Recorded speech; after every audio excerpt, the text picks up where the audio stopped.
We have a full slate of MLB action on Tuesday night, and we'll be breaking down an interleague showdown between the Los Angeles Dodgers and Texas Rangers.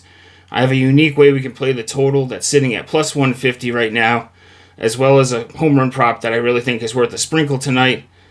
My name is Steve Seagrave from SportsMemo.com. I also have a special offer to share with you guys at the end of the video, but for now, hit that like button, subscribe to the channel if you haven't already, and let me know in the comment section who do you guys like in this game, whether it be a side, a total, a player prop.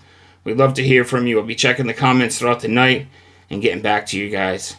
So looking at the matchup tonight, we got the Rangers traveling out to Los Angeles to face the Dodgers. First pitch 10:10 p.m. Eastern. Starting pitching matchup, Dane Dunning going up against James Paxton. Right now we got the Dodgers sitting at negative 162 on the money line. Rangers plus 136 with the total sitting at 9. So looking at Dane Dunning, he's 4-4 on the year, 4.09 ERA, 1.18 on the WHIP. He's kind of been a mediocre type pitcher. He doesn't really pitch very deep into games. Early in the season he got to 6 innings, but recently he's been like a 5-inning max type of guy. So Texas bullpen's going to need to be ready tonight.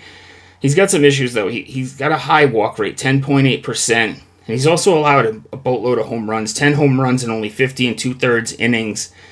The Los Angeles Dodgers lineup has been up and down throughout the season by their standards. If it was any other lineup, most teams would be happy with some of the production they've put up. They've been hot at points, cold at points, but this is a lineup that on a daily basis, obviously, you have to worry about. And if you look at them, they're really patient against right-handed pitchers. They have the highest walk rate on the season against righties, and with him having such control issues, this could be a problem with him. He puts on extra base runners. One of those big sluggers like Ohtani, Freeman, Betts, one of these guys could make him pay for it. So I'm expecting the Dodgers lineup to do some damage against Dunning in this one. James Paxton on the other side, 5-1, 4.19 ERA, 1.49 on the WHIP. Overall in the season, he's been solid, but he's regressed and gotten really crushed recently. Hammered, 6 earned and only 1 2/3 against Pittsburgh. He only threw 3 innings against the Mets. He didn't allow any runs there, but then start before that, 5 earned and only 4 2/3 against Cincinnati. So he's getting hit up, and it's really not against the best lineups either. You look at the Texas lineup, they were bottom 10 in categories like weighted on base average, OPS, WRC plus, categories like that. They were bottom 10 on the season. Again, they are bottom 10 on the season against left-handed pitching, but recently, if you look at the last 30 days, they're just outside the top 10, sitting 12th, 11th in these categories. So they have improved against lefties. I think, Seegers should be back in the lineup tonight. He's expected to return. So I actually expect the Rangers to do some damage against Paxton as well.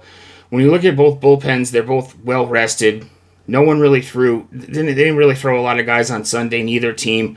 Both teams had Monday off.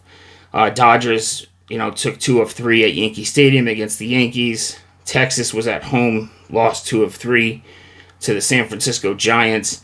If you look at the bullpens, the Dodgers are elite. They're an elite pen throughout the season, last 30 days, whatever time period you want to put on it. The Dodgers have been elite, whereas Texas, on the season, they look horrible. They're like a bottom 5 ERA, bottom 5 WHIP when you look at it on the season. But again, kind of like their lineup against left-handed pitching, they've improved over the last 15 days, last 30 days. The bullpen's improved a little bit. So I expect both bullpens to be, they're going to have whoever they need to throw tonight.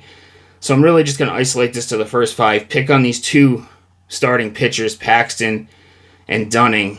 Both pitchers, basically, I think will give up some runs here. So you can look at that first 5 total over 4.5. That's a play I really like.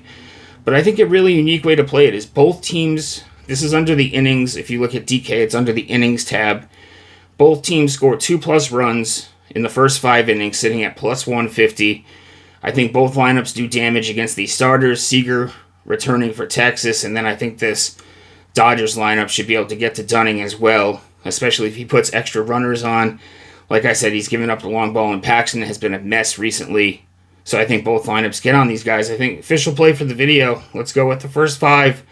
Both teams score 2+ runs, sitting at plus 150. I think it's a great play. If you want to play it a little safer, You could go with the over 4.5 in the first 5. That's probably the safer way to do it, but the plus 150 sounds pretty good to me. I know I mentioned a home run prop, and this is just a sprinkle play, guys. When I look at these home run props, I never would put anything like a full unit on it or anything like that. It's something like that's, like a quarter unit, a little sprinkle, just if it's something you like. And I'm looking at Freddie Freeman. It's a Dinger Tuesday as well. So looking at Freddie Freeman, you can get him at plus 450 on most books, DK or FD. Small sample size, he's 2 for 2 with a home run against Dunning. He's been hitting the ball pretty well in June. He's hitting 321 with 2 home runs in June. And if you look at Dunning, he's allowed 7 of those 10 home runs have been against left-handed hitters, and that's with 14 less at-bats. He's had 14 more at-bats against righties, only giving up 3 home runs to right-handed hitters. Lefties are getting to him. You could have considered Ohtani, but he's had a poor history against Dunning. He's like 4 for 21 against him with no home runs. So I'm looking at Freeman. Also, Ballpark Pal on Twitter does some great home run analysis. He's giving the Dodgers an 8% park boost today based on the weather factors. There's wind blowing out at Dodger Stadium today. Like I said, it's only worth a sprinkle, and I post these on Twitter every day. I call it the blast of the day. We keep track of it. We started it on June 1st, and this is going to be my guy for today. We're going to go with Freeman at plus 450. Like I said, I track it as a unit just for my purposes to make it easier, but just a little sprinkle on that one. The official play for the video, though, we'll go with that. Both teams score 2+ runs in the first 5, sitting at plus 450. For tonight, guys, I got some MLB action locked and loaded, WNBA pack, locked and loaded at sportsmemo.com. We have a great special that we're running over there, 7-day all-access pass, only $64. That includes all sports, 5% plays.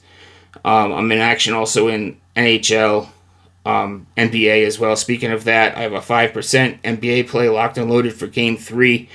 We've been smoking hot in the NBA, guys. 3-0 in the finals, 11-1 best bet run, number 1 over at Sports Memo during the last 30 days. And that play is $29. You could get this package for only $35 more. You get 6 more days. Any other 5% plays I could potentially have during those days, as well as all the other sports.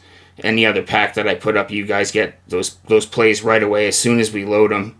I post daily free plays over at Sports Memo, as well as Twitter over at stevesbook.com. On the stevesbook.com, stevesbook22 over at Twitter.